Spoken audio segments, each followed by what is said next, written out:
नमस्कार दोस्तों, आज हम आपको ग्यारस माता व तुलसी माता की कहानी सुनाने जा रहे हैं। तो चलिए कहानी शुरू करते हैं। किसी नगर में एक बूढ़ा ब्राह्मण रहता था। उसकी पत्नी का पहले ही स्वर्गवास हो गया था। वह अकेले ही दुखों को सहते हुए अपने बेटे को पाला था। अब उसका बेटा बड़ा हो गया था। उसने संस्कारी बहू देखकर लड़के का विवाह कर दिया था। ब्राह्मण शुरू से ही ग्यारस का व्रत करता था। जब ग्यारस का दिन आया तो उसने अपनी बहू से कहा, बेटा घर का काम करके तुम चाय बना देना। आज ग्यारस का व्रत है मेरा, मैं इस दिन केवल चाय पीता हूँ और कुछ नहीं खाऊंगा। बहू ने ब्राह्मण के कहे अनुसार साफ सफाई की। ससुर ने नहा धोकर पूजा कथा की। बहू ने पूजा के बाद चाय बनाने लगी। तभी पड़ोसन आ गई और कहने लगी कि मैं देखने आई हूँ कि बहू क्या कर रही है, तुम तो काम कर रही हो। तब बहू ने कहा, आज पिताजी का ग्यारस का व्रत है, मैं उनके लिए चाय बना रही हूँ। पड़ोसन ने कहा, ठीक है, मैं चलती हूँ। अब पड़ोसन चली गई और 12 बजे फिर आई तो वह चाय बना रही थी। पड़ोसन ने कहा, तुम्हारे पिताजी क्या कर रहे हैं? तब उसने कहा, वह सामने वाले कमरे में है। वह फिर बहू से मिलकर चली गई। 8 बजे वह तिवारा आई तो उसने बहू से फिर पूछा, क्या कर रही है? बहू ने कहा, चाय बना रही है। पड़ोसन ने कहा, तुम सारा दिन चाय बनाती हो, ठीक है, मैं कल फिर आऊंगी। यह कहकर वह चली गई। अगले दिन पड़ोसन आई और बोली, बहू रानी क्या कर रही हो? बहू ने कहा, घर का काम कर रही है। पड़ोसन ने कहा, कल 3 बार आई पर तुमसे बात करने का मौका नहीं मिला। यह तुम्हारा ससुर क्या ग्यारस का व्रत करता है? तुम सारा दिन चाय बनाती रहती हो, चीनी पत्ती दूध का कितना खर्च होता होगा। बहू ने कहा, आप सही कह रही हैं, जब अगली ग्यारस आई तो पिताजी को व्रत नहीं करने दूंगी। अगली ग्यारस आने पर बहू ने अपने पिता से कहा, पिताजी ग्यारस का व्रत करते हैं और सारा दिन चाय बनवाते हैं, चीनी पत्ती का बहुत खर्चा होता है। ब्राह्मण का पुत्र अपनी पत्नी की बात सुनकर बाहर निकल गया। थोड़ी देर बाद ब्राह्मण आया और बहू से बोला, बेटी चाय बना दो। बहू ने कहा, मैं नहीं बना रही, सारा दिन चाय बनाने में दूध चीनी का खर्चा होता है, बर्तन भी साफ करने पड़ते हैं, अपनी ग्यारस बेचकर उसी से चाय पी लो। बहू की बात सुनकर ब्राह्मण निराश हो गया। उसने कष्ट सहकर बेटे को पाला, ब्याह किया। अब बहू ऐसे कह रही थी। दुखी मन से ब्राह्मण ग्यारस बेचने चल दिया। ग्यारस माता पर भरोसा करके वह चल दिया। रास्ते में कहने लगा, कोई मेरी ग्यारस ले लो।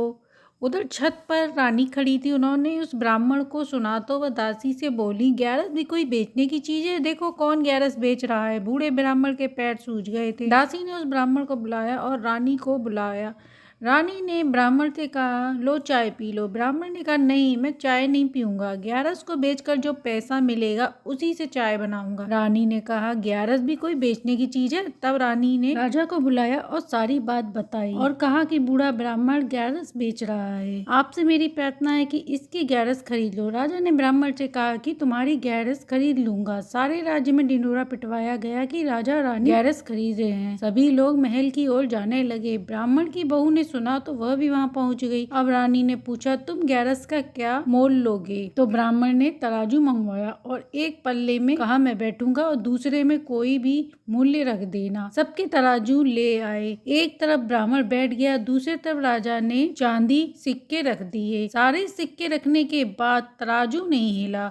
राजा ने सारे धन रखा दिए, फिर भी तराजू नहीं हिला। तो राजा ने अपने गहने अंगूठी भी रख दी, रानी के गहने भी रख दिए, फिर भी पंडरा नहीं हिला। तो राजा ब्राह्मण के पैरों में गिर गया और कहने लगा, हे ग्यारस माता, तुम अपनी माया यहीं समेटो, इसकी ग्यारस इसी के पास रहे, मैं ब्राह्मण को धन ऐसे ही दे दूंगा। यह देख बहू भी ससुर के पैरों में गिर गई और बोली, पिताजी जो गलती हुई उसके लिए क्षमा करें, मैं पड़ोसन के सिखाए में आकर ऐसा कर रही थी, आज के बाद ऐसा नहीं करूंगी, चलिए अपने घर चली। जब ब्राह्मण अपने घर आया तो चारों ओर धन ही धन था और राजा के पास से भी उसे धन मिल गया। हे ग्यारस माता, जैसे आपने ब्राह्मण को दिया वैसा ही सभी को देना। कहानी कहते सुनते हुकारा भरते सबके घर में सुख शांति समृद्धि देना। अब सुनते हैं तुलसी माता, गाय और धर्मराज जी की कहानी। किसी नगर में एक साहूकार साहूकारनी रहते थे। वह बहुत दान पुण्य करते थे। उन्होंने जोड़े से कार्तिक माघ व वैशाख स्नान भी किया। सभी 24 एकादशियों का व्रत व उद्यापन किया। पुरुषोत्तम मास में भी पूजा उद्यापन किया और हंसी खुशी से उनका समय बीत रहा था। उन्होंने अपने बच्चों की शादी ब्याह भी बड़े धूमधाम से किया। एक दिन साहूकार की पत्नी ने सोचा कि हम अपने परिवार की जिम्मेदारी सब पूरी कर चुके हैं, हम 4 धाम की यात्रा कर लेते हैं। दोनों पति पत्नी 4 धाम की यात्रा करके वापस आए। सभी बहन बेटी और रिश्तेदारों को बुलाया, भोजन कराया, सभी खुशी खुशी संपन्न हुआ। एक दिन साहूकार की पत्नी ने अपने पति से कहा कि कुछ दिनों से मुझे अजीब अजीब सपने आ रहे हैं, मन मन बहुत घबरा रहा है। मैं कुछ दिनों से अपनी बेटी राधा को रोते हुए देख रही हूँ, मेरा मन घबरा रहा है। साहूकार ने कहा, अरे भगवान, सपने भी कभी सच होते हैं, तुम बेकार की चिंता कर रही हो, ऐसा कुछ नहीं होने वाला है। राधा को हम यहाँ बुला लेते हैं, कुछ दिन यहाँ रह लेगी तो तुम्हारा मन बहल जाएगा। तब उसने कहा कि नहीं, अब उसके सास ससुर ही उसके माता पिता है। तो साहूकार ने कहा, तुम क्या चाहती हो? साहूकारनी ने कहा, हे स्वामी, मैं चाहती हूँ आप अपने पैसों का बंटवारा कर दो, जायदाद में से एक हिस्सा राधा को भी दे दो। जब उन्होंने अपने साथ बेटा बेटियों को सब बांट दिया और कहा कि इसमें से एक हिस्सा तुम्हारी बहन का, राधा का है, हमारे मरने के बाद एक हिस्सा तुम अपनी बहन को दे देना। उस समय तो सबने हाँ कर दी। धीरे धीरे समय व्यतीत होने लगा। एक दिन खबर आई कि राधा का पति नहीं रहा, तो साहूकारनी की पत्नी पर दुखों का पहाड़ टूट गया। अब राधा के सास ससुर ने उसे कलंकनी कहकर घर से निकाल दिया। राधा अपने माता पिता के पास आकर रहने लगी। जब तक सेठ सेठानी रहे तब तक राधा का सभी भाइयों ने ख्याल रखा, पर दोनों के जाते ही सब बदल गए। राधा अपने हिस्से में रहने लगी। राधा धार्मिक थी, वह रोज एक ब्राह्मण को भोजन कराकर ही भोजन करती थी। राधा के आंगन में एक गाय और तुलसी जी का क्यारा था, वह खूब उनकी सेवा करती। तुलसी सीती, दीपदान करती, गाय की सेवा करती। वह सभी माघ, कार्तिक, बैसाख स्नान, व्रत, पूजन करती, पीपल पत्र आदि सींचती, रोज एक ब्राह्मण को भोजन कराती। एक दिन 4-5 दिन से बारिश हो रही थी, इस कारण वह ब्राह्मण भोज नहीं करा पाई, वह भी भूखी रह गई। तब माता लक्ष्मी विष्णु जी ने चकवा चकवी का रूप धारण करके संत के आंगन में आ गई और देख राधा बहुत खुश हुई और कुछ दाने लेकर आई और घर के आंगन में डाल दिए। चकवा चकवी ने दाने नहीं तो यह देख राधा उदास हो गई। तभी दोनों अब बातें करने लगे कि हम तो मानसरोवर के हंस हैं, हम तो केवल सच्चे मोती खाते हैं। अब राधा सुनार के पास गई, जमीन के कागज रखकर सच्चे मोती लाई, आंगन में डाल दिया। चकवा चकवी मोती खा के चले और 4-5 दिन बाद राधा ने खाना बनाकर खाया। जब वह आंगन में आई तो उसमें 2 मोती पड़े मिले। तब उसने एक मोती तुलसी के क्यारे में डाल दिया और एक मोती गाय के क्यारे में डाल दिया। जब उठते ही उसने देखा तुलसी के क्यारे में सच्चे मोती झिलमिला रहे हैं। उसे देखकर राधा बड़ी खुश हुई। इसके बाद वह गाय का दूध धोने लगी तो देखा गाय के सींग व खुर चांदी से सजे हैं। अब राधा बहुत खुश हुई। अब उसने मोतियों को देखकर राधा ने अपनी जमीन छुड़वा ली। अब उसके पास सब कुछ हो गया था। कुछ दिनों बाद उसके भाइयों को पता चला तो वे उसके आंगन से तुलसी का बिरला उठा ले जाने लगे तो पेड़ भारी हो गया। जब मोती तोड़ने लगे तो कोयले हो गए। गाय को ले जाने लगे तो गाय ने उन्हें सींग मार मार के भगा दिया। इस वजह से वे जल गए और राजा से शिकायत कर दी। राजा तुलसी का पेड़ ले जाने लगा तो उसके हाथ चिपक गए। तब एक ब्राह्मण ने कहा कि महाराज, आपको तुलसी का